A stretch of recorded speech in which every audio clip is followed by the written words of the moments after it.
Salut à tous, c'est Falk, j'espère que vous allez bien et aujourd'hui on se retrouve pour une nouvelle vidéo où on va analyser un club de Bundesliga et aujourd'hui ça sera le Borussia Mönchengladbach après le licenciement du coach Gerardo Sohn. En effet, il y a à peine une petite semaine de cela, on avait parlé du Bayer Leverkusen qui venait de manière assez inattendue de virer Erik ten Hag qui avait fait 3 matchs officiels avec Leverkusen.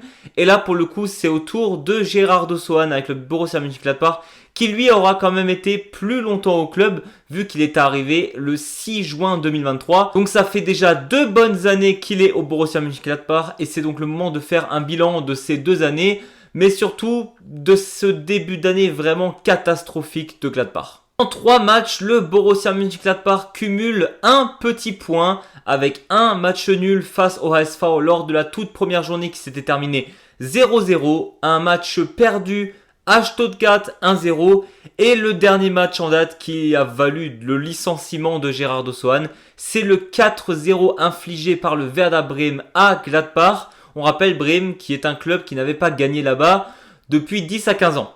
Donc bon, ça faisait un moment et surtout là c'était une correctionnelle. Moi je l'ai mentionné dans l'autre vidéo, mais Bremen sur les 2 derniers matchs de Bundesliga, ils ont fait virer 2 coachs techniquement. Ça c'est mes poulains. Poulain, Borussia Mönchengladbach, on passe à la suite. Et donc le Borussia Mönchengladbach accumule un magnifique bilan de 0 but en 3 matchs. Tu peux perdre, tu peux faire des matchs nuls. Tu ne peux pas te permettre en Bundesliga, qui est quand même le championnat avec le plus de buts d'Europe, en tout cas des 5 grands championnats, à ne pas marquer un seul but en 3 matchs. Et en plus de ça, Gladbach ne marque pas un seul but face à des défenses plutôt fragiles. Le HSV, même pas besoin d'en parler, c'est une des toutes pires défenses de la Bundesliga depuis ce début de saison.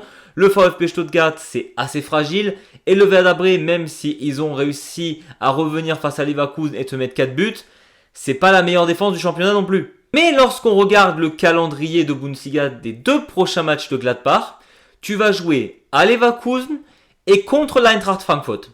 Donc littéralement un des 3 meilleurs clubs d'Allemagne, parce que même s'ils ont perdu contre Leverkusen, Frankfurt pour moi est encore un des tout meilleurs clubs allemands. Et d'un autre côté, tu as Leverkusen qui a viré son coach, qui avec son nouveau coach vient de gagner, qui a vraiment envie de se rattraper de son début de saison vraiment pas terrible. Et tu n'as pas encore marqué de but. Et là, tu vas jouer ces 2 gros mastodontes. Donc le changement, on le comprend plus ou moins. Et malheureusement pour le dossier de Gerardo Sohn, qui aura quand même, on va pas se le cacher, ramené une certaine petite stabilité dans un club où il y a eu énormément de blessures. Et en parlant de blessures, on en parlera après. Mais c'est vrai que la fin de saison dernière, 2024-2025 de Bundesliga, était pas folle non plus du côté de Gladbach. Oui, il y avait énormément de blessures. Après, on rappelle qu'ils avaient à un moment donné été dans le top 5 de la Bundesliga, qui se sont totalement effondrés en fin de saison. Même si les tout derniers matchs, ça allait. Ça se rajoute quand même au dossier de Sohn. Ça commence même à parler de est-ce qu'ils n'auraient pas dû le virer fin de la saison dernière pour déjà commencer un nouveau cycle cette saison. Gerardo Sohn aura quand même disputé 74 matchs avec cette équipe du Borussia Mönchengladbach pour un bilan quand même plutôt moyen, pour pas dire mauvais. 24 victoires, 19 matchs nuls et 31 défaites. C'est le bilan donc de Gerardo Sohn avec ce Borussia Mönchengladbach qui fait 32% de taux de victoire. On a quand même connu mieux. Et en même temps, avec le matériel qu'on lui a donné, est-ce qu'il pouvait vraiment faire beaucoup mieux? Ça, c'est encore une autre question. Et donc, où se trouve le problème du Borussia Mönchengladbach et qu'est-ce que le nouveau coach qu'on ne connaît pas encore au moment où je parle? Il y a possibilité que d'ici que la vidéo sorte, le nouveau coach soit annoncé. Mais il y a quand même plusieurs problèmes qu'on doit passer en revue pour ce Borussia Mönchengladbach qui vont devoir être éradiqués. Et il y en a quand même déjà pas mal. On a évidemment parlé de ces 0 buts en 3 matchs, ce qui est une dinguerie absolue. Je veux dire, même le Erster FC Heidenheim, qui est mauvais cette saison, aura marqué un but face au VfL Wolfsburg. Donc tu es vraiment le seul club sans aucun but. Ça s'explique d'une manière assez logique. Déjà, ton meilleur buteur de la saison dernière et passeur de la saison dernière est absent. Tim Kleindienst, comme moi, s'est fait opérer du ménisque. Et on a pour quand même encore quelques semaines. Et donc d'ici là, va falloir faire sans. Et on voit clairement que sans Kleindienst en attaque, ils sont beaucoup plus prévisibles. À cela s'ajoute un départ que j'avais énoncé cet été lorsqu'on avait fait la série Bundesliga où je disais attention au départ d'Alassane Plea qui te permettait d'avoir facilement 10 buts par saison. Bah ces 10 buts, s'il en avait marqué 2 lors des 3 premiers matchs, tu as peut-être une victoire face au HSV vu que tu as joué 0-0, un but contre le HSV te suffisait à gagner, et peut-être qu'avec un deuxième but face à Stuttgart, tu avais le match nul. Et au lieu d'avoir un seul point, eh ben, tu te retrouves avec 4 points, et ça change quand même énormément de choses. Sauf qu'actuellement, ton deuxième meilleur buteur qui était Pléa, il est parti, ton meilleur buteur, il est blessé, et donc tu n'as absolument personne pour tenir la baraque, en tout cas en tant que numéro 9. Et c'est vraiment dommage parce que quand on regarde les stats avancées, cette équipe du Borussia Mönchengladbach serait totalement apte à marquer des buts sans Kleindienst, sans Pléa. Ils sont à expected goals de 1,46%, c'est-à-dire qu'ils devraient marquer quasiment un but et demi par match sur les derniers matchs qu'ils ont joués.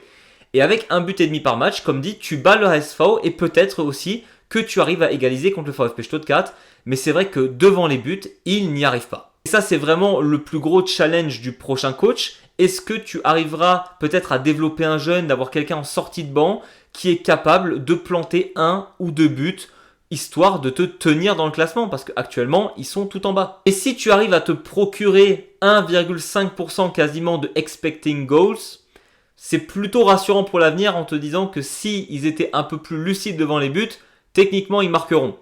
C'est peut-être un côté rassurant. On ne va même pas s'attarder sur les buts pris. Oui, tu en as pris 5 en 3 matchs, mais en même temps, tu en as pris 4 directement contre le Werder Bremen.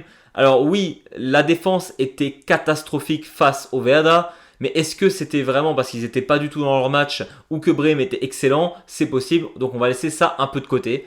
Même si Gladbach n'est pas connu pour être la meilleure défense du championnat non plus. Au niveau de la possession de balle, ça rejoint un peu les expecting goals. Gladbach a entre 50 à 52% de possession de balle sur ces 3 derniers matchs. Ça veut dire que clairement, ils ont le ballon et ils ont l'occasion de se créer des occasions.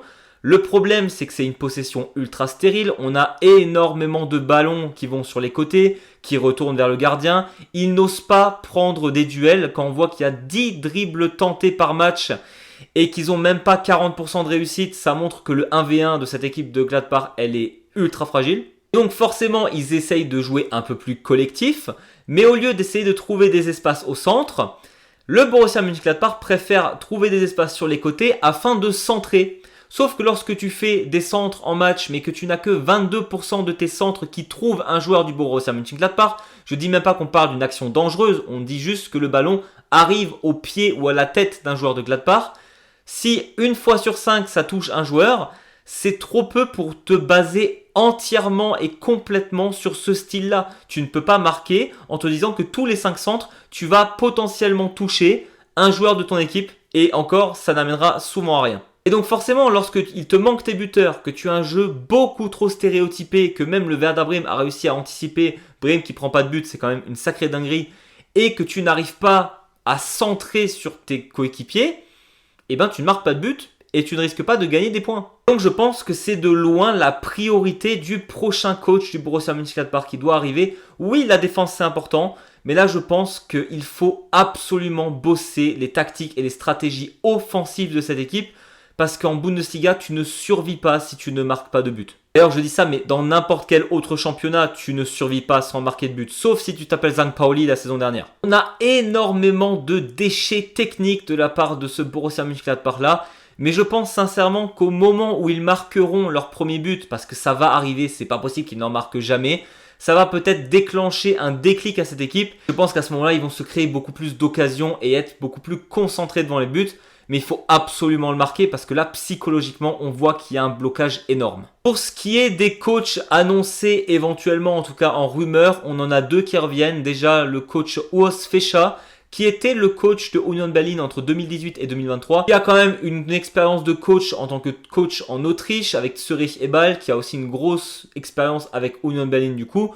Je pense que ça peut être un bon choix, même si j'ai l'impression que les fans de Gladbach sont plutôt sur le deuxième profil, qui est Edin Terzic, qui va maintenant être, je pense, à chaque fois dans les rumeurs de transfert lorsqu'un coach en Bundesliga se fait virer. On l'a vu avec le Borussia Dortmund, on sait qu'il est capable de belles choses. Leverkusen était dessus, ils ont préféré un autre coach. Peut-être qu'il va choisir le Borussia Mönchengladbach, on verra bien. Mais c'est vrai que le profil de Terzic à Gladbach, je pense qu'il peut être ultra intéressant et je pense que ce serait même mon choix personnel.